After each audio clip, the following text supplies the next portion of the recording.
Hello, and thank you so much for joining us on your Friday night into Saturday morning. It is your AEW Rampage and Smackdown review for December 9th. Holy cow, coming down the home stretch of the year. Just crazy, crazy stuff. Please, please, please leave a thumbs up if you would be so kind on this video. The best free way to support us. You can also support us via Super Chat and Humper Chat at humperchats.com. What the heck's a Humper Chat?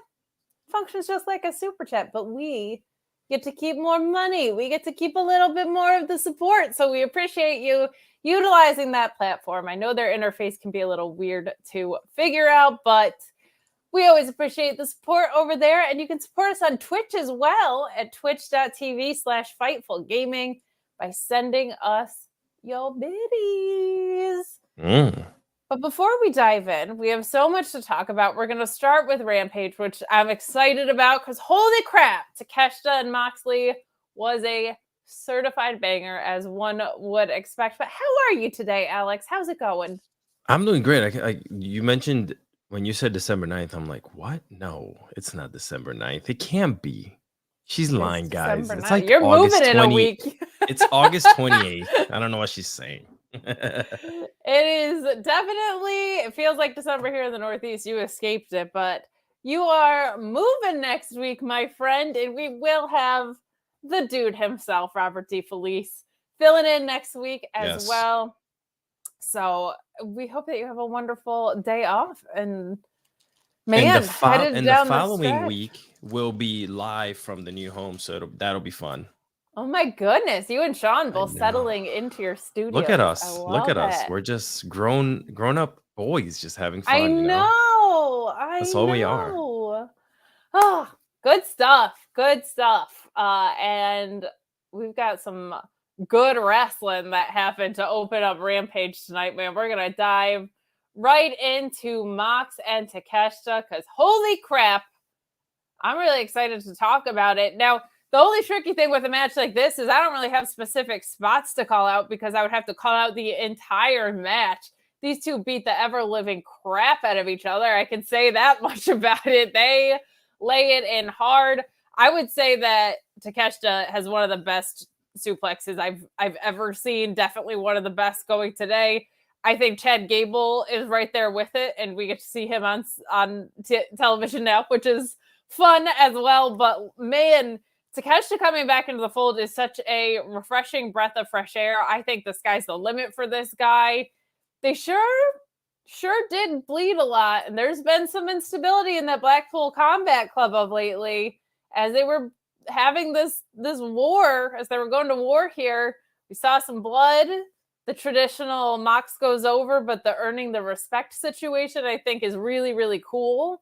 I'm wondering if maybe Takeshita does end up joining the Blackpool Combat Club in some way. If not, he's a single star in his own, man. Like, I know anytime someone kind of comes over from Japan, there's always this discussion around, like, is his promo solid enough to hang? I think when your in-ring is this good, it doesn't really matter. But I know there's also been reports that it's something he's been working on and trying to get more comfortable. He is fully in the States now. But I do feel like the Blackpool Combat Club could be a really fun lane for Takeshita to join and not to have to really worry about that because there's some other really great talkers in that group. I also think, man, if you wanted to make him an ROH champion sooner rather than later, that could be fun. Could be Samoa Joe and Takeshita all day. Or, you know, I feel like there's a couple of different alleys he can go. Would love your thoughts on the match, which I thought was incredible. I couldn't believe how hard-hitting it was. Like, don't forget, Mox was supposed to be on vacation like 6 weeks ago, and here he is putting on a match like this. Sneak it in there for that, like, everyone's having their match of the year discussions. Don't have them too soon. We're going to put on an absolute incredible opener here. But what did you think of the match? And did you have any of the same inklings that I did about maybe Takeshita joining the Blackpool Combat Club? Yeah, it looks like they're about to start this is going to be worse than Aaron Judge. And teams fighting over him. So I think it'll definitely that's where it seems it's gonna go. Why else would you have Don Callis just sitting up top and seeing what is gonna happen here, especially with Mox, if he does decide to go on vacation one day, if he does decide to join BCC, why not? He would be the perfect addition to it, to be completely honest. I would love to Yeah, see him in there. I think that's a perfect call. I think anybody, uh, I think you bring over someone who is as talented as Takeshita, but maybe not so established for people who are not following Japanese Right. wrestling, that are just following the AEW product. They've seen him have some incredible matches. I think it's really easy to forget about how great Claudio versus Takeshita was, considering it was kind of just on Battle of the Belts and tucked away a little bit. But like, that match was incredible. All this guy has done is put on great matches since coming over. But because he's a little less established, I feel like it's a very good way to make someone feel really important off the bat, to be fighting over him, to be wanting to do that, to be adding him to your stable. We saw that happen with Dante Martin. Unfortunately, when Leo Rush exited the picture, rather, that didn't really like kind of come fully to fruition. But I think it's a great wrestling playbook to run, especially with a guy like Takeshita. So I think it's really fun. I think that could be super, super interesting. I think it's a good way to reframe the Blackpool Combat Club with the exit of William Regal. So I think that could be really great. And then, of course, after the match, we get something that I feel like is all too rare in pro wrestling, which was, I thought, a damn good brawl. Moxley, particularly, I feel like is one of the few that excel at the, we know a brawl is coming. How do we make it feel real or good or authentic in any way? And I go back and forth with people selling injuries like concussions, which we see at a Hangman Page here, who comes down. There's a brawl that kind of happens between Hangman and Mox. Mox sends him flying into the stairs. Claudio breaks it up, but essentially Adam Page says he's not cleared. Doc Samson won't clear him because of Mox's actions, essentially. I go back and forth with that. Like, I didn't love in Danielson's first match back how he was selling concussion symptoms against Garcia. Like, it makes me feel gross at home, but at the same time, I'm kind of supposed to feel that way, right? Like, that's kind of the point. But my mind does go to the Adam Coles of the world, who are sincerely fighting him. I don't know if Adam Page is cleared or not. I would assume so if he's taking bumps into the stairs. But I don't know. I go back and forth with that. It definitely makes me feel uncomfortable. It's designed to make me feel uncomfortable. Yeah. But what did you think of? I thought the actual unfolding of the brawl was great. And I think, you know, Punk and Mox had a really good real life feeling brawl. Like, there's not a lot of guys that can do them. Mox is one of them. Kingston, to me, is certainly one of them. What did you think of this little brawl here? What do you think of the development of this storyline? And do you ever think Jon Moxley is going to get to go on a vacation? I don't think I think Moxley right now is whatever poor Renee had planned for them. I hope that they had flight protection on their tickets and on their vacations. But what do I think? I you know, it's funny because Hangman has been hit or miss with his promos. He's not really like he knows how to be physical in the ring, but I think his promos sometimes just don't cross that threshold that we want it to, so it can sound super legitimate, right? But I think that these one-on-ones these short little spurs that he's been having with Mox have really paid off. Like when they were face to face, you know, and headbutting each other, like that was really good. He kind of had to back away from Mox to show, like, okay, this dude means business, you know, because Mox is not gonna back down. Mox is gonna knock his teeth out. And I think today, you saw the opposite. I think you saw Hangman Page going balls to walls basically and saying, you know what, you punked me out last time, it's not going to happen this time. That spot on the what is it, on the post when he threw him, that looked legit. Like he did a really great job. Because the sound, the camera angle, and the way he flew after he hit made me actually do a double take. Like, shit, did he really hit that hard? You know, like whatever happened there, they sold me on it. But yeah, you know, it is a little bit that area where, you know, you have people like Adam Cole who's sitting at home with a head problem, you know. So I liked it, man. I think it was good. I think that small bits like this are better than these long out brawls where they just continue jumping over each other and blah blah blah. I think that's, you know, that's overdone.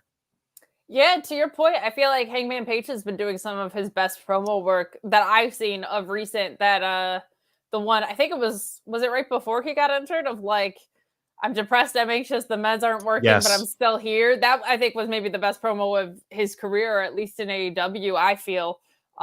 It really, I think, hit home in a way that it kind of needed to. So nice to see that. Nice to see steady improvement as he's kind of re-entering the fold here. So good stuff. And you guys also thought this was good stuff. We get super chat from Tom LaValle that says, happy Friday, y'all. Love to see you on my screens. Well, darn it, we love being on your screens when we get awesome matches like this, when we get support from you guys.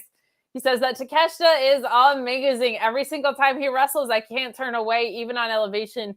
He really, really, really is fantastic. And we have Joseph Snark kind of echoing my sentiments there, that the deadlift suplexes always manage to pop me. Yes, the deadlift ones are crazy. His German is just so textbook, but the deadlift ones, my God. Takeshita might have one of the best. That match hummed. Yeah, no, that did. That match absolutely was a humper. Really, really fun. Really, really fun stuff. And to the points of the chats, like, we haven't seen, there has not been an ounce of how do I adapt to an American audience? How do I adapt to, I mean, he's fought in front of some pretty big crowds, but like, there's never been a moment where he seemed overwhelmed or that the stage was too big for him in any way. Like, he's just come in, kicked butt. I think they've picked really good opponents from him. Now I want to go back and watch that Battle of the Belts match with Claudio really bad, because I remember covering it being like, this match is incredible. The crowd was behind him. The crowd was screaming his name. And when you have the crowd, and this is big, people, like, this is professional wrestling. You're putting on a show not only for the house crowd, but the crowd at home. A lot of the time, the crowd at home, when AEW brings someone out, they don't connect very quickly with them because they don't know. They haven't been that story hasn't been told. But the people that are in the audience, they know what's going down because they're there, because they're really strong fans of the people that are wrestling. And just the fact that they were screaming out his name, man, on national television on a Friday night, beautiful thing. And against Moxley, who has been so over with the crowd because he's been the one carrying the company up until super recent, and some might argue kind of in some ways still is, right? The MJF title reign is still settling in. So really encouraging to see. I love when people are organically over. Makes me very happy. So we will move right along to the Book of Hobbs, Chapter 5. Whoo, boy. What a badass video package for a badass dude. You have been a Hobbs mark for a while. I've also really liked him, but these new layers are just getting me to buy in more and more. He just talks about the reality of his life. He talks about the streets that I certainly couldn't survive on. I would run away and cry real fast. But he talks about his life and shedding blood, and he talks about his brother, and just really dives in and does a great job, which is not something that people are, because he is a little bit newer to this. Not everybody is great at capturing being a badass and vulnerable at the same time. That kind of just goes for life too, I would say. But I felt like that's exactly what Hobbs did in this segment. Like, it made him come across so badass, but his guard coming down a little bit, talking about his life, is what got you there. So there was something very real to connect to. You've loved this guy from the beginning. I have too, but you've been in his corner, a special affinity for him. What did you think of this vignette that we got? God, he's getting so comfortable with who he is. You don't know if it's a character or you don't know if it's him. And that reminds me of Harlem Heat when they used to do their vignettes. I don't know how far back you go into the wrestling history, but they used to do that. They went back home and they talked about the streets and how hard it was for both of them growing up. And just him giving you that visual of like, my brother's blood. How many times did I have to clean it up through here? Like, you visualize that stuff and you start,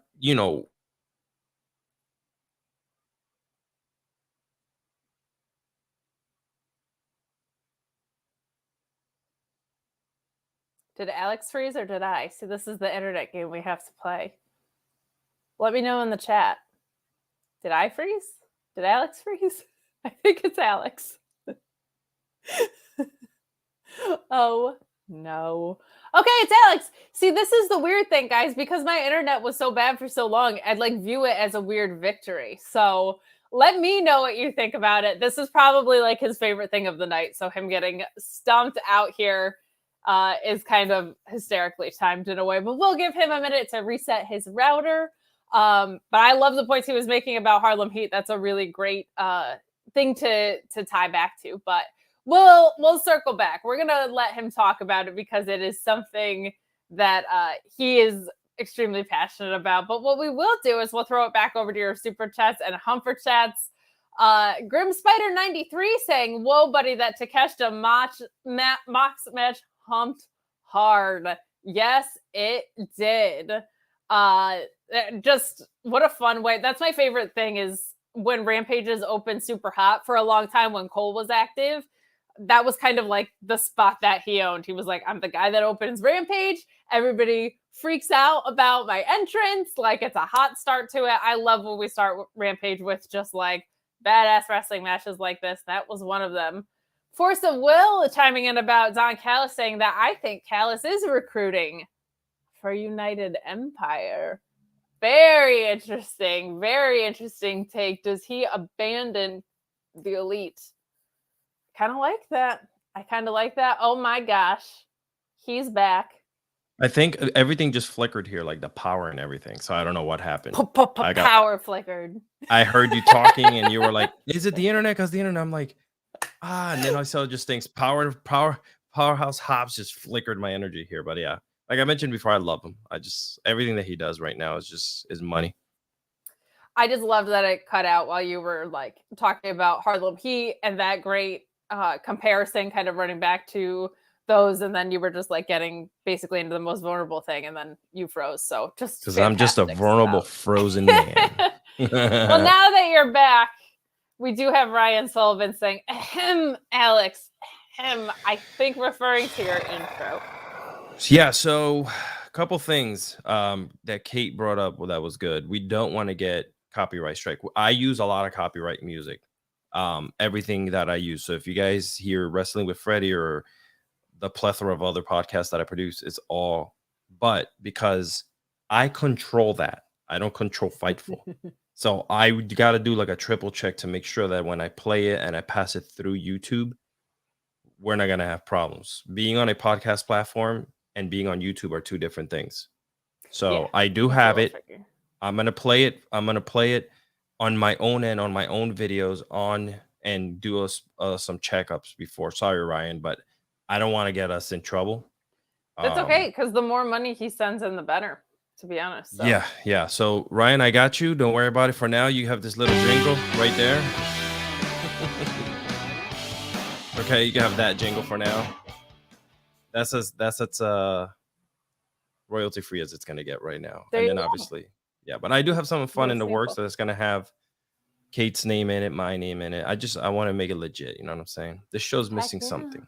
I don't know what it is. It's missing a background, which Sean sent to me, which I have to upload because he sent me the blanks. So it's on me to edit them. But you know what? That isn't even close to how much things in the world suck. Because Stokely reminds us in a really fun, short and sweet vignette, this little infomercial that we get from Stokely Hathaway. I love a lot of Stokely's work. Some of my favorite stuff is these like quick hit vignettes. Like this was so short and so much fun.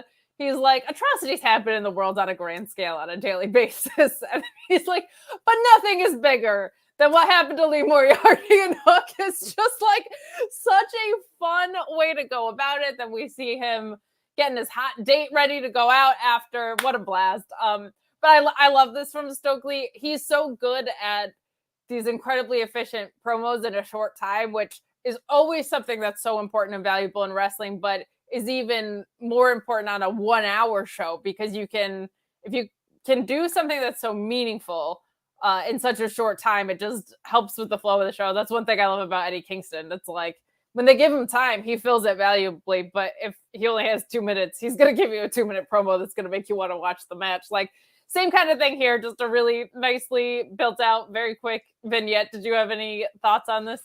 No, I think I'd rather see him more than you know who. Mr. Sterling has not been on my TV for a while. That makes me happy. It does make you happy. I like Smart Mark, but we also, the talent that we saw him with hasn't been on a ton either. So I think maybe like come ROH, you might start to see him a little bit more. Perhaps I see him as an ROH person. I really do. You're right. He could be really fun in a brand that is otherwise, depending on what way they go with the presentation. Like they do the last rendition, the most recent rendition of ROH, I felt like was very sports based. It was an hour. It used the rankings like almost as Bible. You had your Pure Rules match. There were some promos, but they were like, it felt very sports based. Riccaboni and Caprice did a really great job of making everything feel super grounded. So if you like a more sports based product, I think that was, once NXT Black and Gold went belly up, your most sports based product for sure. So, but like when you have that, you also need a Danhausen, which they had, which was so much fun. You could use a guy like Smart Mark, especially in a managerial role, to kind of help that along, which I think would be really fun. I also Josh Woods was a pure champion in ROH. He's an incredible talent. He deserves to be a big piece of what they choose to build out there. I think Tony Nese going there, awesome. Awesome. We got Chris Mueller chiming in. We love Doc Mueller here. Saying Stokely never misses. He really doesn't. Like, that dude just entertains me with everything he does.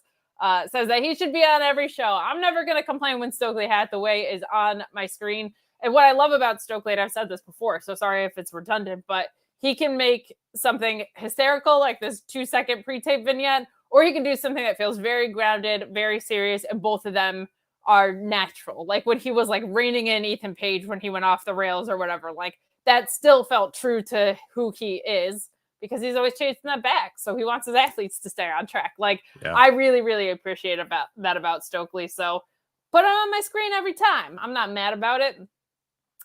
But we will move along, guys. Get in those super chats and humper chats. If there's anything you want to discuss, please do leave a thumbs up. But we get Shida and Bunny. We do not get Tay Conti and Ruby segment, which was announced during the week. Kind of a bummer. Like, I don't want to do this with Ruby Soho again. That's a bummer. Like, but I do feel like they had a feud before she got injured. They're picking it back up after it started. So hopefully we see that come back around. But Shida wins with the spin kick here. Not a ton to say. I think it was pretty obvious what the outcome was going to be in this match. But nice to see Bunny back. She was injured for a while. She was also doing some non-wrestling related work, I believe. She has come such a long way in the ring. And to me, her value has also been largely like in who she is as a character, because I think she's a ton of fun in that way. I think during that women's like hardcore death match that they did, she earned a lot of people's respect. She deserves it. I don't know if she gets enough credit for how good she is at the other dimensions of this business, because I feel like the women's division is kind of just now getting on track, but she really does. She has put in a ton of work. It's very obvious. Her in-ring has come a really long way. I think she's entertaining as hell in the ring. Also great to see Shida on my TV. My goodness, she looks fantastic. In-ring has never been a question with her. I think this presentation is clicking in super well. And darn it, I'm very excited for her and Jamie Hayter getting lined up. Let's absolutely go with that. Shida being someone that can really lay in her stuff, I think, is a great opponent for Hayter. What did you think of this match? And holy cow, are you as excited as I am for Jamie Hayter and Shida? Yeah, that's gonna be hard hitting. These two women are gonna beat the crap out of each other. I feel like they're gonna give us a show. And I'm gonna be so happy about that. I love Shida. I don't know.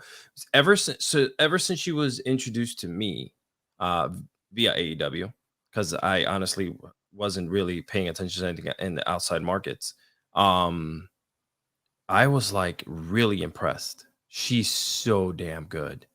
And I believe that match is gonna like really show us a little bit more of a physical style, as the women are starting now to get better drawn out storylines. and the matches are starting to get a little bit longer, a little bit more technical, a little better, and less like I'm waiting for you to do this backflip, I'm waiting for you to do this kick. These girls are gonna light it up. I'm a big Jamie Hayter fan, man, since she got there. So yeah, these two are gonna kill it. Yeah, she's been great, and you're right. We've seen so much development as a whole from that division, like in ring, which is awesome. From the work that they've obviously put in and the pieces that they've added, who I think came in with a little more experience. Like, it's on fire right now, and love seeing more storytelling on my screen. This is what I've been whining about for 3 years, people. I think we're probably going to get Jamie Hayter and Britt Baker at Revolution, but we don't have to have that be the only thing running or the only thing that either of these two women are doing, especially because right now they are in the same camp. So that's my guess what the next major pay-per-view kind of build out is going to be. But right now, put Shida and Jamie Hayter on my screen. It makes sense. She's a former champ. Let's go. I really, really like this. And welcome back, Bunny. We missed you. She looked great today. So we will take it. And you got to draw out that story as well. You can't have Hayter and Britt kind of just like, start fighting immediately just because she's the champion. There has to be dissension. There has to be jealousy. There has to be like, but I was the better champion. Those little pieces need to be thrown in sooner than later. Yeah, and it's a little tricky because I feel like that was starting. And then I think when Saraya came in, that got kind of halted a little bit, which I'm okay with for many reasons. One being that Saraya is an active pro wrestler in AEW. That makes me so happy. But it does feel like a little drawn out because I think that's where it was going. But I also think they might have said, whoa, actually, we're going to strap up Jamie Hayter and have Toni Storm drop, which could also alter what that storyline was going to look like. But I think one of the biggest criticisms, and it's one that I probably stand by, is that Tony Khan gets a little too married to the long-term picture. So seeing him pivot and strap up Jamie Hayter, I think is a very healthy thing. So I'm excited for that story. And I think there's a really great way to build that out, right? Like either Britt starts to get jealous or Britt's like, that's not how to be champion or whatever. Like there's plenty of ways you can go with that. So very excited to see Shida in the meantime. But we do get an announcement that Tay and Ruby is announced for Winter is Coming. So that's very good news because that'll be also something that feels important and high profile. And that's what Ruby Soho deserves. She's so passionate. She broke her own damn headphones. I do that all the time, especially on Tuesdays because we're insane and I talk with my hands. I break my internet. She breaks her headphones, ladies and gentlemen. Welcome to Friday nights here on Fightful. That's it, man. We got Kylie, who we adore, chiming in via Humper Chat. We always love it when we hear from them. Fun Rampage and that opener. Damn, Takeshita could have won and I would have been low. Yeah, that makes sense. And the main event was pretty good. The main event was great. I'm digging Orange Cassidy just having fun match after match during his reign. They have used Orange Cassidy extremely well in this title reign. Hashtag Fightful crew, we are pretty. Fightful crew is pretty. We got Alex and his clavicle. We got me and my bangs. Life is all right. These are getting sexier now because I've been like doing stuff. So, There you go. Yeah, I'm moving all those boxes. The weather's nice enough down here that, you could just do it up. Hell yeah. Nice. So we got a vignette from Athena and Mercedes, which I'm very, very excited about. I want those two to collide, especially with this refreshed version of Athena. I think it's going to be really fun. And I loved Mercedes Martinez saying basically like, I birthed you, sweet little girl. I'm the one that made you, and it's my championship. Whole heck of a lot of fun. I think that's going to be a great match tomorrow. And if you want to watch the ROH post show, I kind of bullied my way onto it. So it'll be me and Sean Ross Sapp on the screen together for a post show for the first time in a very long time. So you can catch that. We know that it's on at a weird time. And I will be doing the NXT Deadline show with Alex Pulowski as well on the main channel tomorrow. So double dose of me. If you don't like me, it's a rough day for you on the Fightful Bro, YouTube. I'll take a double shot of Kate any day of the week. Let's go. I'm just saying. I'll double fist it. I will I am very excited because I'm not at all excited for NXT Deadline. I'm intrigued by some things, but I love ROH, so I get to balance it out. But That's so awesome. 2 back-to-back night banger pay-per-view. after banger Come after on. banger. You guys want Saturday nights to be amazing or afternoon into night. Well, you're gonna get it. And then you get Kate. So Stuck with me. 3 shows in 24 hours. That's what you get. But did you have any thoughts on this Athena and Mercedes vignette? And do you have inclinations about how that's going to go tomorrow? Do you think Athena goes over?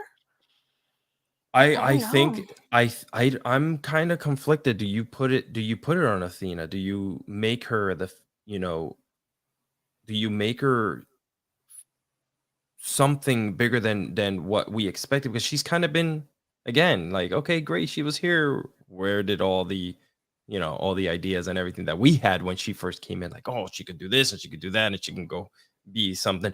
And I also feel that because of the way that the women's division is now, this is another match that 2 women are going to beat the crap out of each other, especially in Ring of Honor. Okay.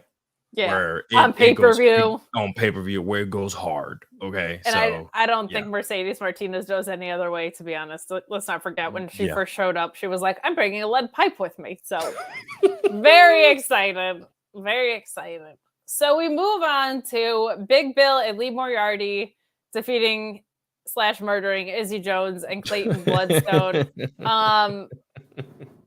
Not a ton to write home about here. I will say, because I feel like it's important to call out, we talked about Sarah Logan and how every detail of her presentation when she returned looked like Maxxi and Paley.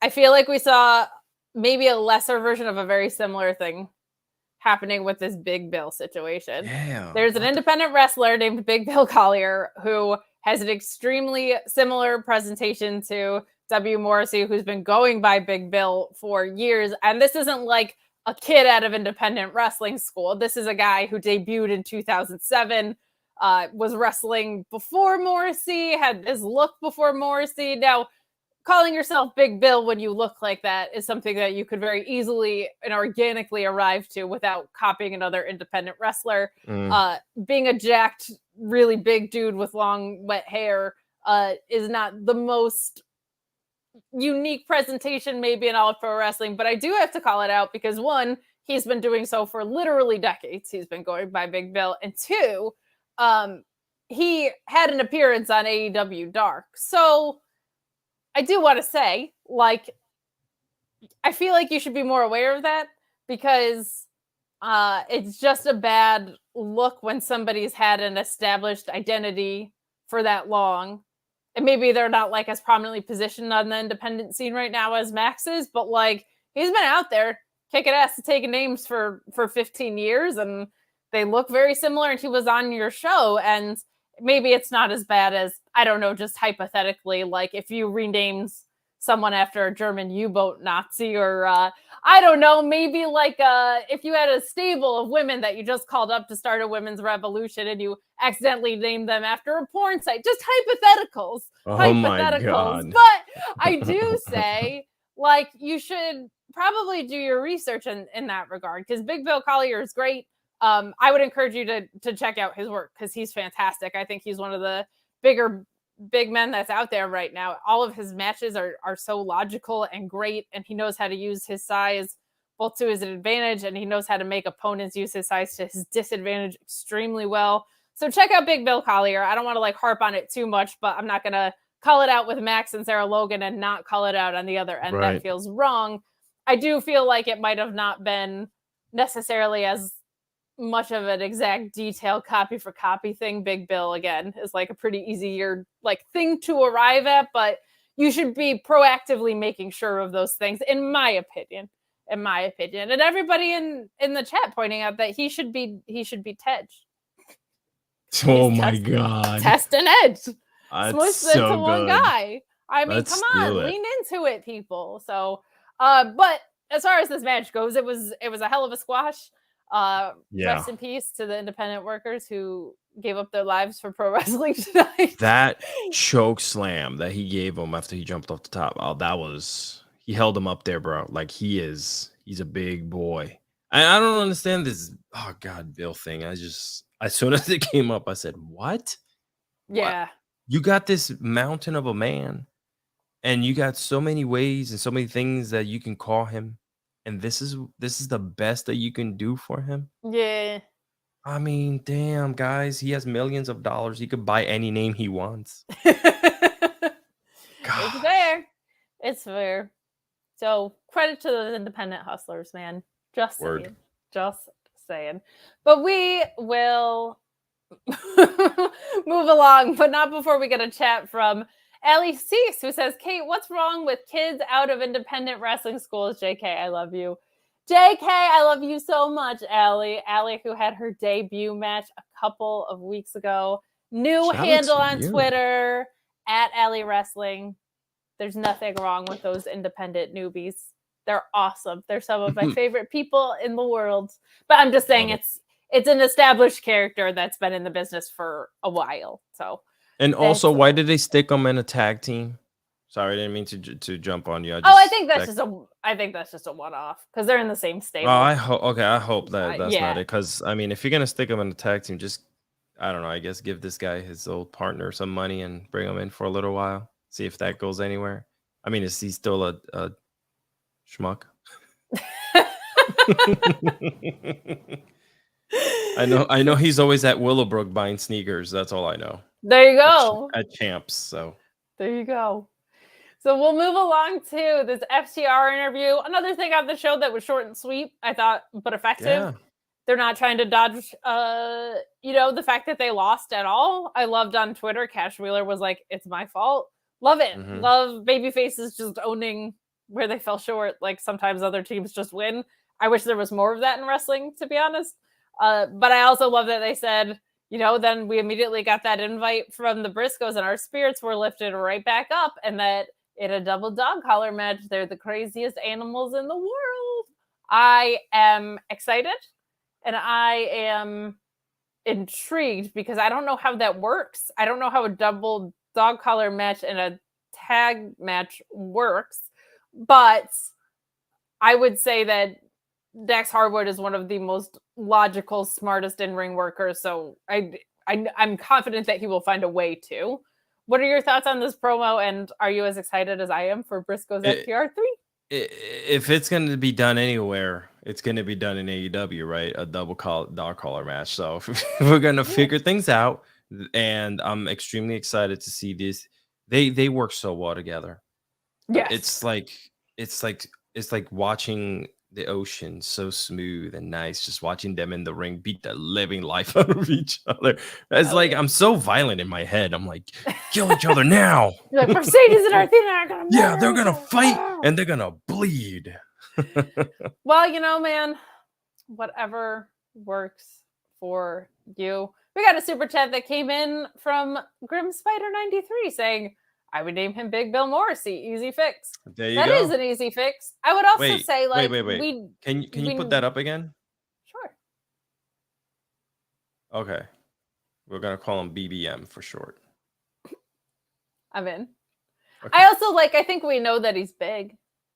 Whoa. I didn't have a problem with him just being more, I have eyeballs. I know he's I just don't know. Let's not even go there because he's such a good talent. What are you saying, Alex? I'm never going to call him that. Look, sometimes it doesn't matter how big you are. It's just not going to make people excited. Okay? Sometimes the size doesn't matter, Alex. Sometimes it matters, when you need to deliver the performance. And Bluechew's here to help you do that. We care about that performance in wrestling, that main event performance. But maybe in the bedroom, you don't have the confidence to perform. Bluechew.com and the code FIGHTFUL will help get you there. It's got the same active ingredients as Viagra and Cialis, so you know it works. You know it's that good stuff. But it works on your schedule, or maybe when you're not even ready and you want to get there. You consult with the online physician. You don't have to wait in line at the pharmacy. You don't have to wait in line at the doctor's office. No awkward in-person meeting. And if approved, it ships straight to your door in a discreet package. But there will be nothing discreet about your package when you use Bluechew.com and the code FIGHTFUL. But you know what? How about free? Get your first shipment free when you use the code FIGHTFUL. Just pay $5 shipping. Bluechew.com and the code FIGHTFUL. Get that main event performance. I don't know how I tossed that to you, but we made it work. Always make it work over here. That was a fun little segue. It's been a while since one got teed up. So we get some other great stuff like Ortiz and Kingston promo here. Yeah, I'm very excited for what they set up. Fun little promo, Ortiz and Kingston. They're not in a major program right now, so pair them up, make it happen. This is going to be really fun. A Shane Taylor and JD Griffey promo right after. I am loving what we're seeing here. I think we might get Kingston and MJF maybe somewhat soon. I guess we're probably swinging right from Sparks into Danielson. So maybe we don't take an Eddie Kingston pit stop, but I was wondering if maybe that's why he's not like in something longer term right now. But are you excited for what got set up here? Because I am. Man, let me tell you, I love these two. They look, again, they fit the mold of the type of wrestlers that I like, right? The scrappy, beating the crap out of you in an alley type of style. But yeah, so I'm hoping that this goes somewhere because Eddie's been picking up steam. He kind of plateaued a little bit, but that was because of what happened. Obviously, there was a couple things that was going on backstage. Few things. Yeah, just a few things. Suspended and COVID, and then he got to fight his hero at a pay-per-view. There's been a lot going on. And I believe that moment right there is where the climb starts again at that pay-per-view when you're going to see now Eddie Kingston being in more prominent roles again and doing his thing. I hope it just continues. His train ride continues to go upward. Yes, I am so excited. So we are getting Eddie Kingston and Ortiz versus House of Black. Jesus. Eddie Kingston's delivery and the way Malachi Black has presented himself, I think, is a very fun clash. Very excited. So we will move along. We got everything announced for the ROH card, which is good because it's tomorrow. We get Eli Isom and Cheeseburger, two talents that were in the latest rendition of ROH, who I absolutely adore, versus 2.0. So very excited for that. Willow versus Trish Adora. Sign me up for that anywhere, any day of the week. I'm so excited. Cobb versus Mascara Dorado. Oh, okay. With Grand Metalik. And OGK versus Top Flight for the 0 hour. Damn, that's going to be fun. And then we get Blake Christian and AR Fox versus Roosh and Dralistico, which is Luis put AKA Roosh's brother, AKA Mystico too, in CMLL. Filling out your main show card, which will be so fun. Tom LaValle chiming in, kind of as excited as I am, for Willow versus Trish in the 0 hour, saying this will hump. That 0 hour is packed. That 0 hour is packed. Talk about, it's like two wrestling shows in one. Yeah, the 0 hour alone is like its own pay-per-view. I'm just saying, it looked great. I'm pumped. And it's a nice introduction for people who might have carried over from the last rendition of ROH to the newer. I think it's good that people are getting familiar with that talent and that they get booked. That's awesome. So I'm gonna help you, Kate, with your R's. Okay, Dralistico. I'm just gonna let you say it. I'm gonna be your partner in crime here on Fridays. We're gonna give you that. My partner. No, that's all you. Partner. I'll just stay my white ass self. We also got a Shane Taylor and JD Griffey promo. I really liked this. Them picking up that story, man, of where they left off with Keith Lee. If Swerve turns on Keith Lee, man, there's some really fun possibilities out there. I would not be mad about Swerve, Shane Taylor, and JD Griffey in a trio. I wouldn't be mad about Swerve going off to be an independent star. I think maybe the faction era of Swerve is behind him. It's time for him just to break out on his own. But I think that's a bit of a sleeper. Like that's going to be kick-ass package, by the way, too. Incredible package. Just the fact that they own all that footage and they're able to put it into the feud, incredible. Hell yes. Agreed.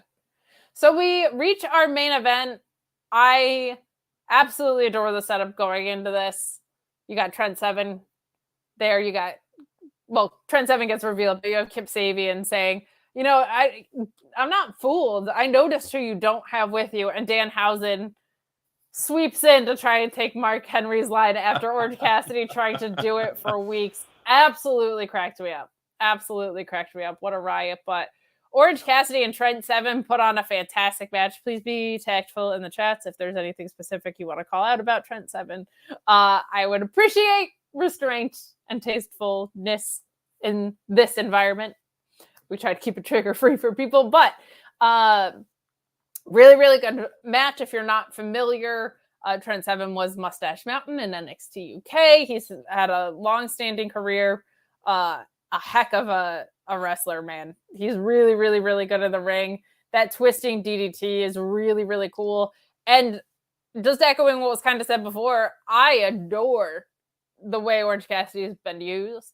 I feel like the frequency with which he's wrestled has been something that's very healthy for a character like him. Makes it feel less gimmicky because he has a title, right? So if he walks to the ring and he gives you a high five like this and he takes the title out of his backpack, once the bell rings, that guy goes. He's real damn good. So the more you get to see him wrestle, the more it feels like he's in this world. But I thought this was a hell of a main event. Both the opener and the main event of Rampage, I felt like were fantastic. What did you think of this main event? Yeah, good bookend, huh? To a good show, pretty good show there that they put together.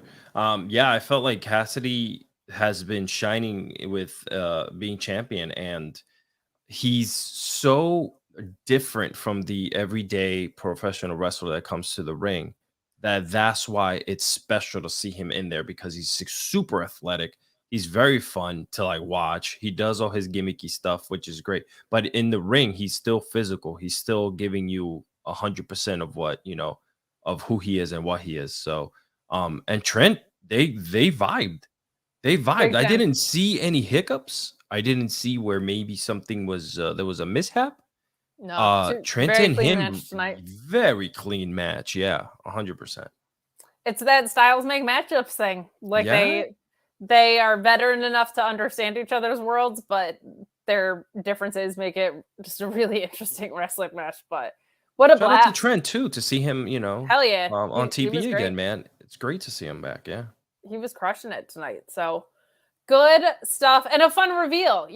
My hope is that this eventually ends up leading to Miro being back on screen, because Kip Sabian's there. He's kind of in a title picture. I think Miro could be the guy to come in and beat Orange Cassidy. I don't think Orange Cassidy needs this title reign. I think it's great that he's had it, but I don't know if you're going to see an appropriate time for Orange Cassidy to drop a title, if that makes sense. I feel like because he's perpetually over, it's just a matter of picking the right guy. You can kind of do it whenever. I think Miro coming back and just in his first match back taking the title. I think that sounds right. Yeah. I'm not normally into stuff like that. For Miro, I'm totally behind that. I think you have Cassidy in the middle of the ring saying, "Hey, I've been beating everyone. Who's next?" Kind of like his nonchalant way, and then you just hear the trumpet, and it's like, "Here we go. We're getting what we wanted." I think that would be awesome, and I think because Kip Sabian's sniffing around it, there's a really easy way to get him back in there. But after the match, we get a beat down on Orange Cassidy from Kip Sabian, who we were just talking about, and Dustin Rhodes comes down to make the save, which I think is really fun. I don't know if he was the natural. Also, he's very proud of his work as 7. So maybe there was a 7 and 7 connection. Maybe he was trying to exercise some demons. I don't know. But Dustin Rhodes also did announce that his last year in wrestling will be 2023. He's had a hell of a career. It's totally on his terms, totally his choice. But I think that.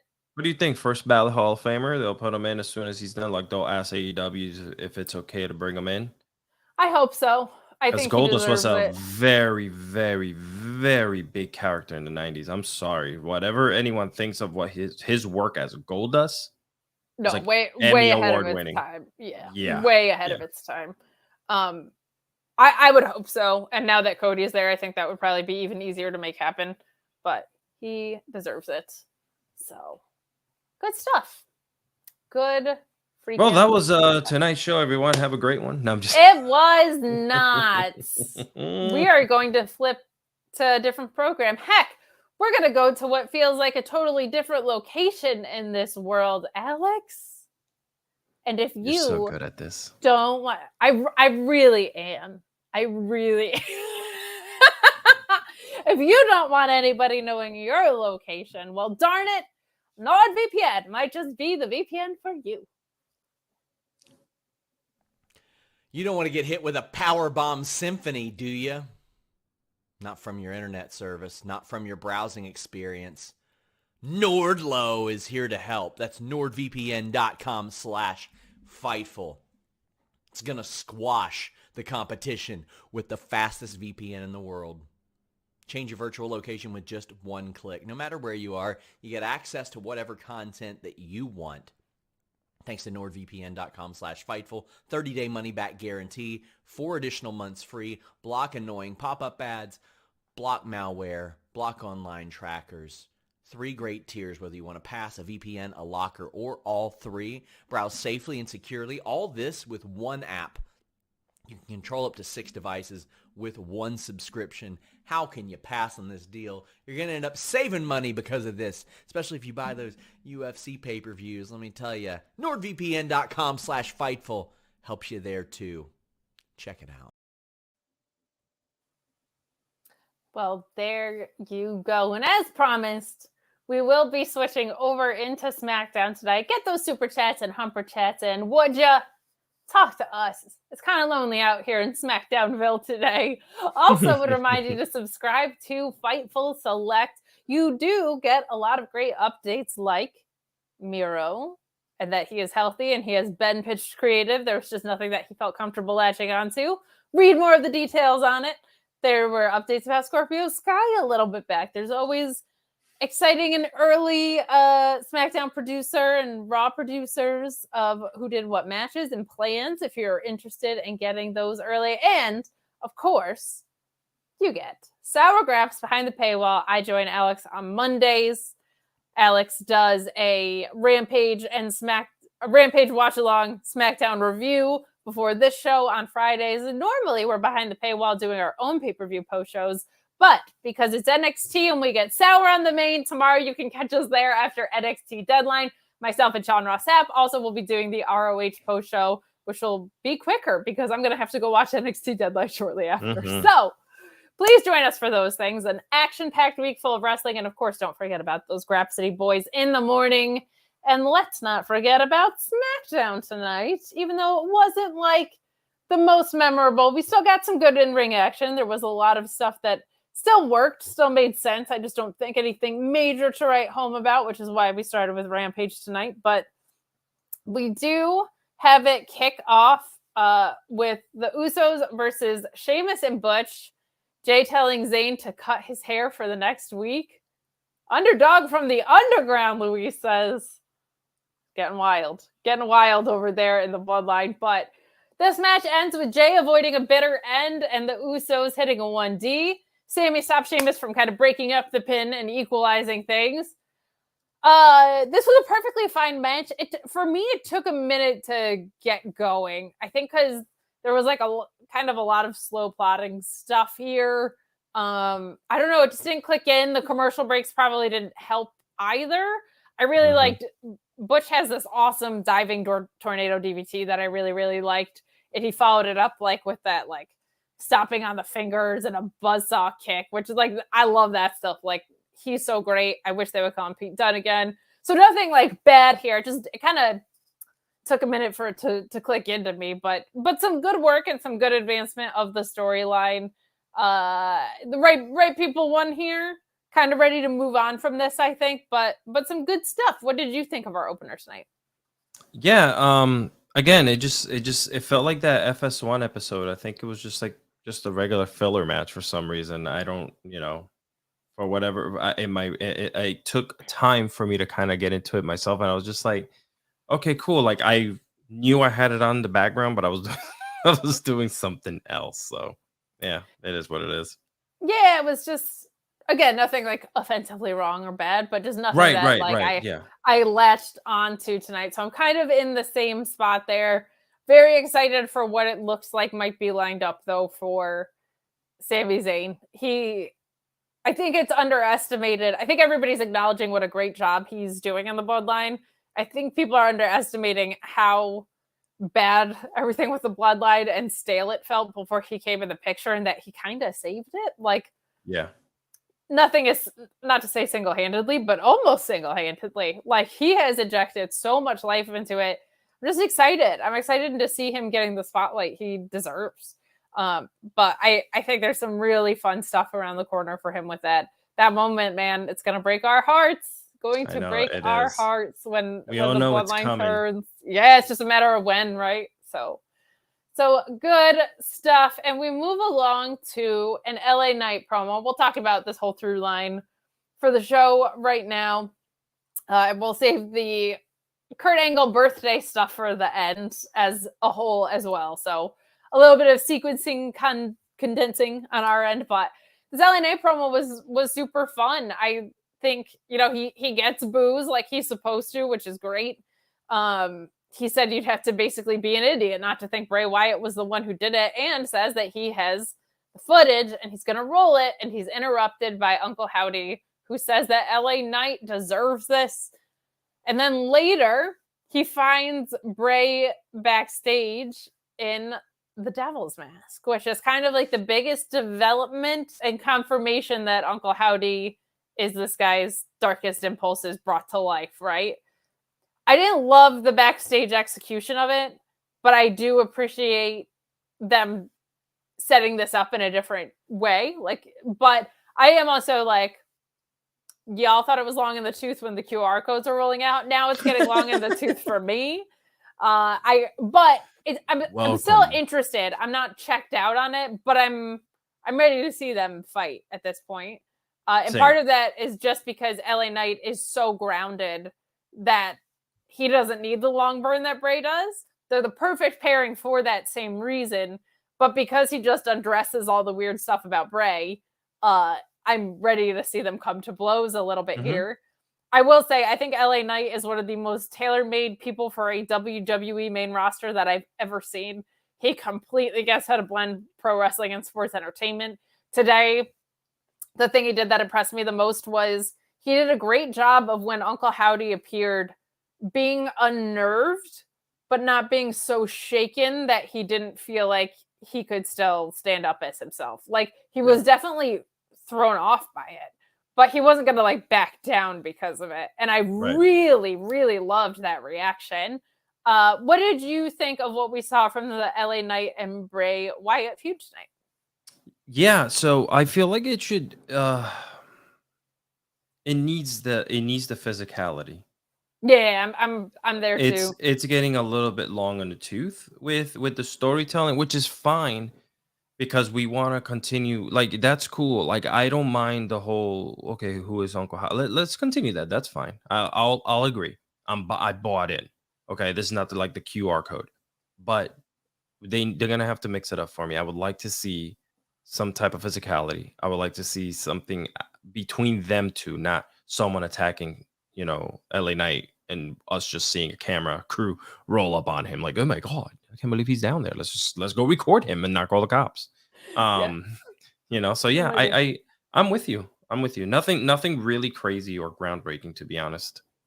Yeah, good stuff, but nothing too earth-shattering here. So I'll agree with you on that. But good stuff. I mean, they're going to have to come to blows soon because there's just no pay-per-view between now and Rumble, and I don't think they're carrying this out to Rumble. That would be absolutely bananas. But we move along. We are flying through some stuff. So Shotzi is injured. Yeah. And I didn't love this segment about it. Shotzi's injured. And basically, Liv and Tegan confront Shayna and Ronda about beating up Shotzi. And they're like, why do you think it's us? And I'm like, because A, of course it is. And B, don't you feel like everyone should think that? Like, don't you want people to know that you're a badass that can beat them up? Isn't that kind of the point? Correct. Like, that was my thing about it. I get that they're being kind of like, it almost feels a little like a not as well executed, but in the same way as DX were like always like kind of pranksters as well as controversial. Almost feels like they're kind of fitting in that vein.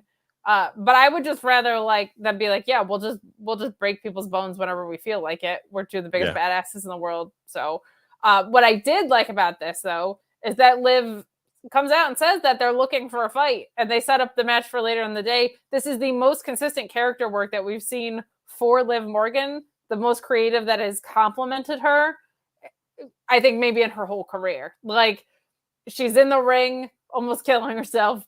She's looking for fights. She's leaning into enjoying the pain. Like, it seems like they found something that's really clicking with her. So I did like that, which is good news. I will take that out of this.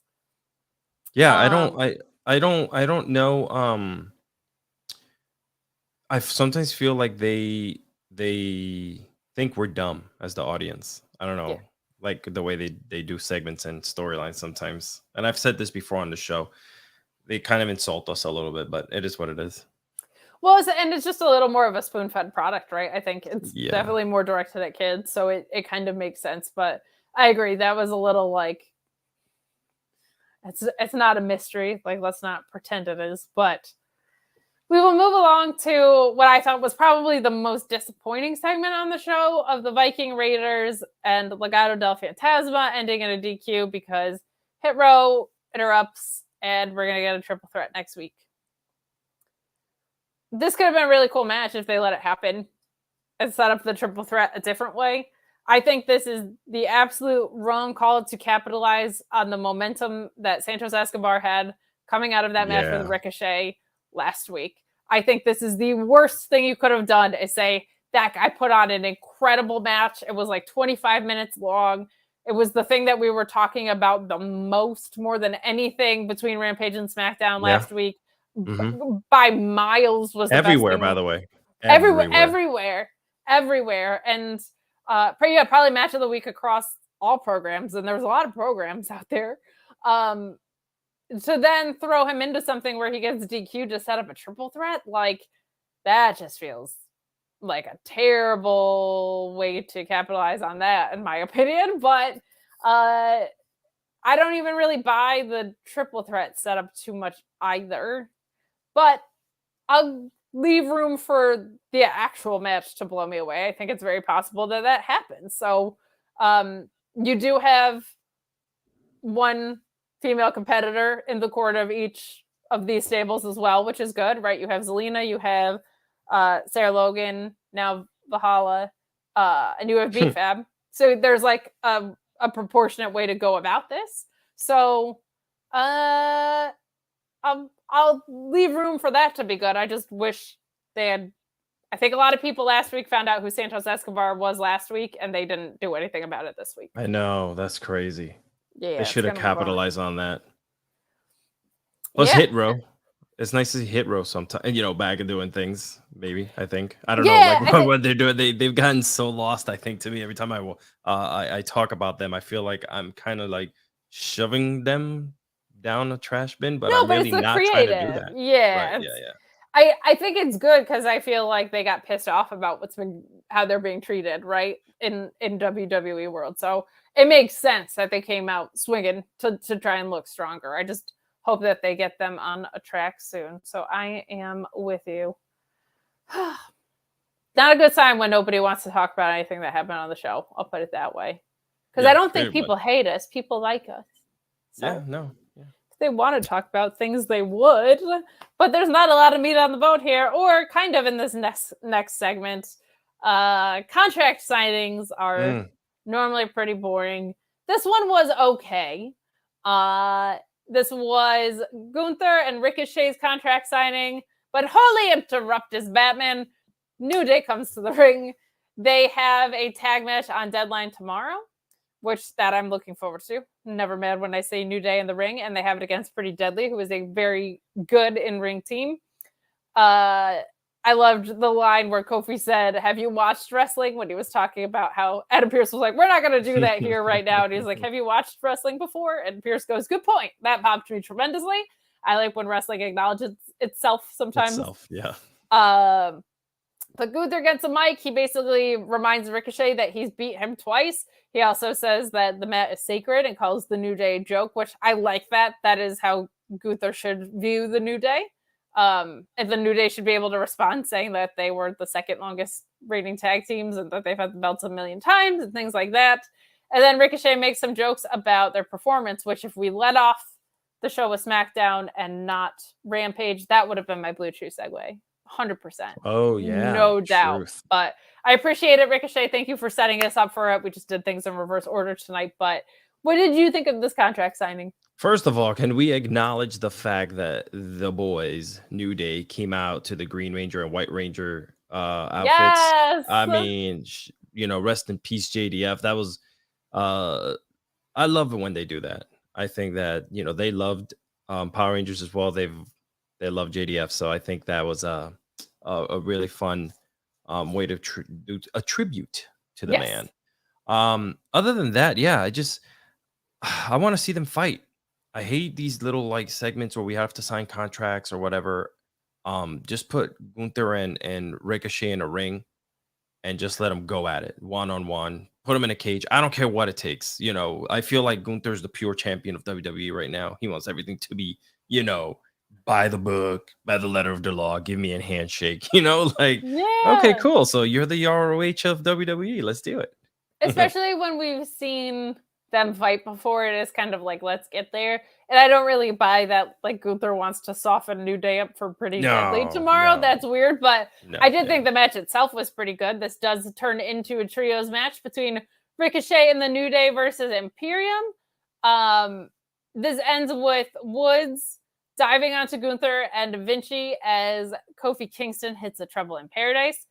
Ricochet follows up with the shooting star press to get the win. This is kind of the trap they're in.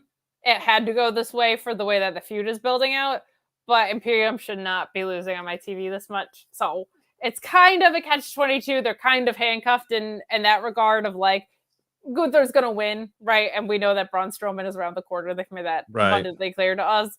So you kind of have to have them go over today. Also kind of justifies New Day tomorrow a little bit, feeling a little more important going into pay-per-view, I would hope. Can I say this too, that WWE has been letting the wrestlers wrestle? Yes. There's that match between them. They were doing things that I have not seen on WWE television at all. Yeah. A lot of the high-flying segments. That Ricochet match last week was nothing like WWE used to do. Yeah. Okay, that was incredible. And people will like that, and people want to watch that. And I think this week with the 3-on-3, they let them go. And I was like, oh my God, this is not the WWE that I've watched now for 18 years since WCW went off the air. This is fun. It's really, really fun when they let them kind of take the wheels off. That's what I've loved, even though Mustafa Ali hasn't been on a track that he deserves. Getting to see him wrestle, I'm so glad I get to see it. Same with Chad Gable. He's losing all the time, but I get to see Chad Gable wrestle on my television. Yeah, he's I'm on TV. Camper. Freddie says that all the time. He says you might see people lose all the time, but guess what? They're getting television time. And if they're on your television, you're talking about them. Yeah, it's wins and losses should matter, but the other measure that they use to tell you if someone's over is how much they're on television. Yes. For sure. Like a theory. I'd rather not. We'll move along to he's turning a corner. They just used a stupid route to get him there, and I'm not over it. But we move on to a segment that now here's someone who I think is turning a corner in a really good way. Is Karrion Kross with Rey Mysterio. Kross basically says that it's heartbreaking what's happened with him and his son, and he and Scarlett essentially call him a horse that needs to be put out of his misery, that his best days are behind him. I really like that the package has kind of come together. We talked for weeks and weeks about how I felt it was just jointed. You kind of agreed. Alex Pulaski definitely thought it was disjointed. That's the nicest way he put it. They're now in the same world, which is so much better. The only thing I didn't like about this is Rey Mysterio should be the age and the injury history and the punishment of someone that needs to be put out to pasture. He is so unbelievably not. Now, here's the thing. Karrion Kross should still probably say that as a pro wrestler. But the reality of it is, Rey Mysterio is still performing at a very elite wrestler. Like, it's insane what Rey Mysterio is still able to do. So that was my only nitpick. Rey's like 38. He's never aged, man. He froze in time. I don't know how he did it. God bless him. So kicking ass. Hopefully his son gets there someday.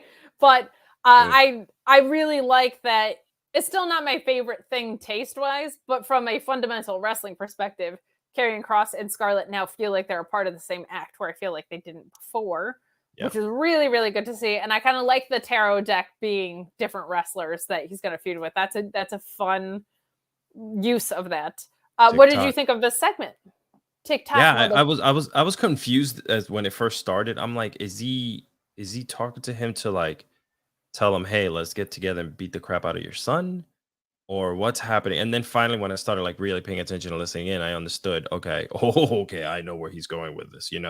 Do we go into a mask versus mask back where he brings back the S&M, whatever mask that he had on, and just they beat the crap out of each other? No, that's not gonna happen, people.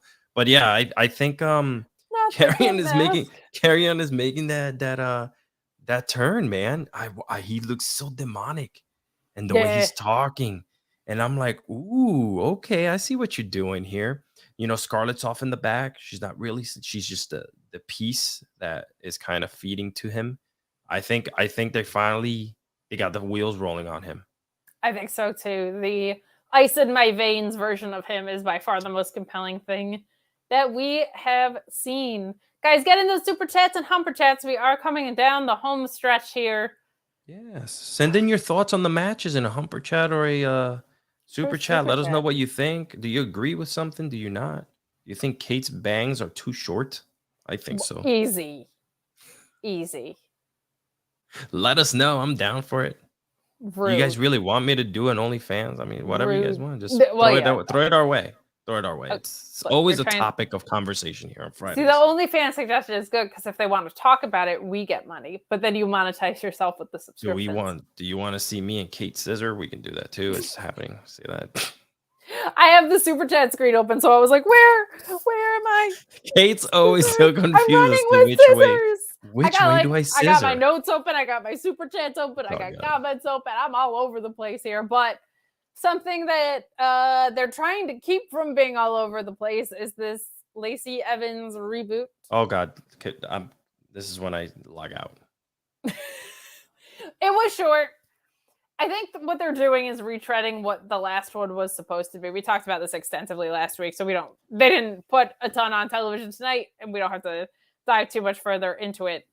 But I think they're trying to course correct, and that much of it I certainly respect. Like, that girl bore her soul on screen, and they just completely fumbled it.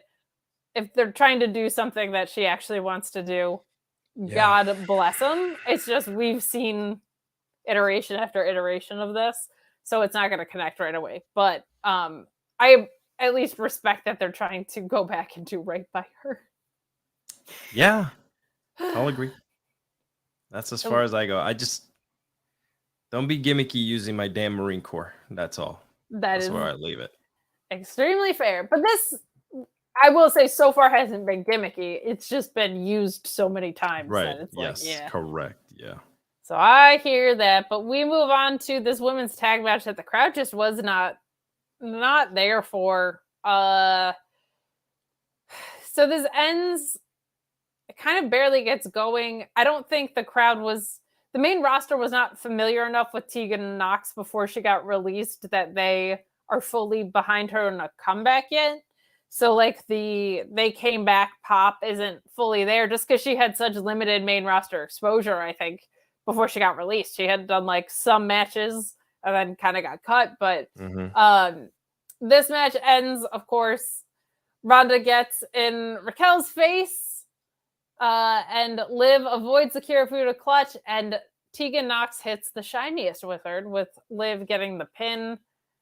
She looked like she got hurt there, unless she was just it didn't look great. super kayfabe. She did not look happy there after doing that, and I'm like, oh no, not again.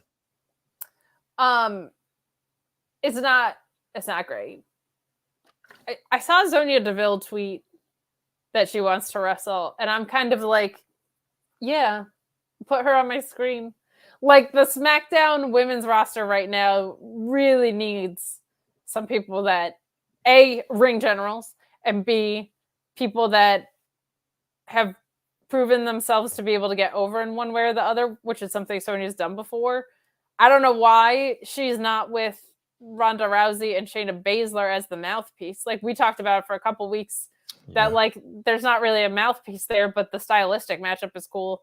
Sonya Deville's the answer to that. Like, she can deliver a heck of a promo, and stylistically she has an MMA background too. So I don't understand why they wouldn't do that unless they're going to put her on the other side of the aisle to that eventually. But I would have rather seen a fun Sonya Deville style match, I think, than I don't want to compare. That's a crappy thing to do. She should be on my screen as well. I'll put it that way. Because everybody involved in the match tonight should be on my screen. You have the champion, which I don't like, is on the side getting pinned. You have a newly kind of unlocked Liv, which people love. You have a returning Tegan Nox. Shayna Baszler is one of the best women's wrestlers in the world. So all of them should be on my screen. But so should Sonya Deville. And crowd wasn't super into this. I'm sure the DQ ending was a part of it. Raquel, her whole body's broken, and yet she keeps interfering with matches. And the her name whole of body's broken. The name of Shotzi Blackheart, who was her mortal enemy, and then they weren't enemies anymore for reasons. But yeah, nothing really to write home about this match with. It happened. I guess we're continuing more with Raquel and Ronda. Yeah, I guess is where this is going. But any thoughts on this? No, just like you. I just don't understand what they're doing. I mean, story-wise, like, I don't know. And you're right. They don't have ring generals right now. I feel like the women in WWE have taken really strong, prominent roles outside of WWE, and they're doing their own thing. They're exploring things, and then they kind of come back or whatever. Like, I don't know. Like, how do you introduce Charlotte back into a roster and on SmackDown? How do you Carmella? How do you bring her back into the fold? Like, they're kind of like doing outside things. Even Lacey Evans, she's more. I see her do more stuff like on Instagram and on her own than in the ring. And you've got people that are in NXT that are ripe to come up. Like, Alba Fire better be coming up if she's going to lose the Isle of Dawn. You have Toxic Attraction, which is really, really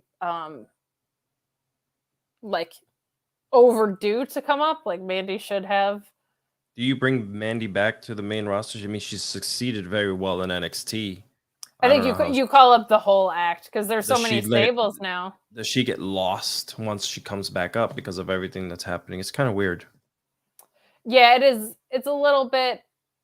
I think if you call them up as an act, you now have someone that has a year-long title reign under their belt, a top heel down there, making a splash. But we talk about it week over week, like the women's tag picture is just a mess. But however, they do say that we're getting Damage Control versus Tegan Nox and Morgan for the tag titles next week. So maybe they're attempting to find some footing and create a division for the tag titles that they have.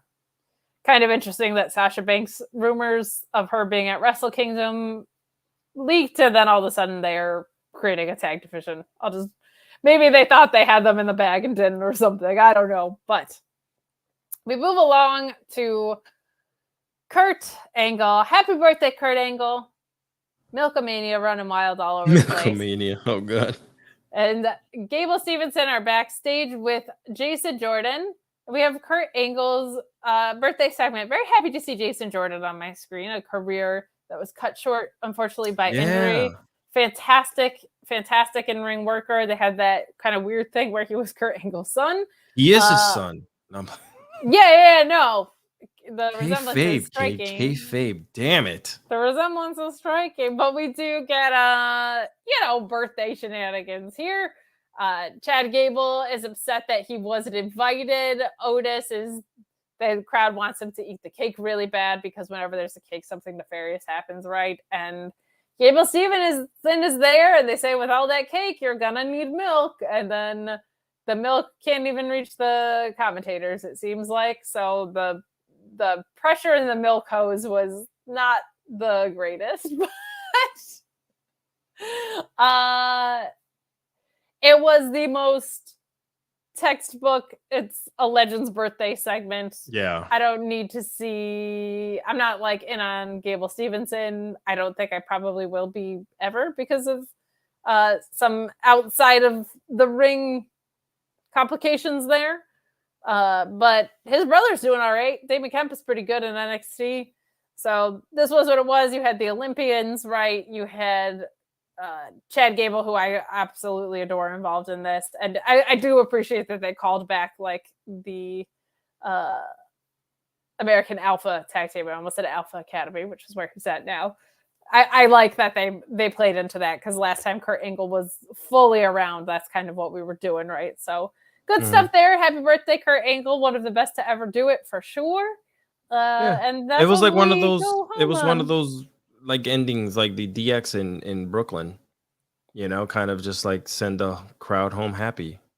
Yeah, kind of deal. You know, Peace. That's all it really was. Buy the book. But that does conclude our episode of SmackDown for tonight. Look at that, ladies and gentlemen. Well, we finished a little earlier than we normally do because royalty-free applauses. Because I'm such an efficient host, and it had nothing to do with the fact that nobody wanted to talk about anything. Right. Well, you know, the crowd. It wasn't. So last week we were killing it because of Ricochet and Santos tearing down the house. Yes, yeah. And even on Rampage, you know, a lot of fun stuff there. And I just think that when the shows are kind of like textbook, like we're just putting matches together. What is this? Wow. We got Matthew Plus, Forever the Heel, saying, let Alex lead the show. You'll make more money. I would be happy to do that if I didn't make less money on days I don't host. So, she makes a lot of money, ladies and gentlemen. I'm sitting here. So rich. She Venmos me a couple dollars for my kids' meal at McDonald's, and I gladly take it. I'm very happy with it. It's how I've been feeding myself here in the northern of Carolinas. Okay. Well, if you want to see, was I going to afford a house? It's true. Pennies for your thoughts, as they say. If you want to see me, the fat cat of Fightful, running around tomorrow, you got me twice. You got me on the ROH post show with Sean Ross Sapp. I'm so excited to be on a stream with Sean again since he abandoned me on Fridays.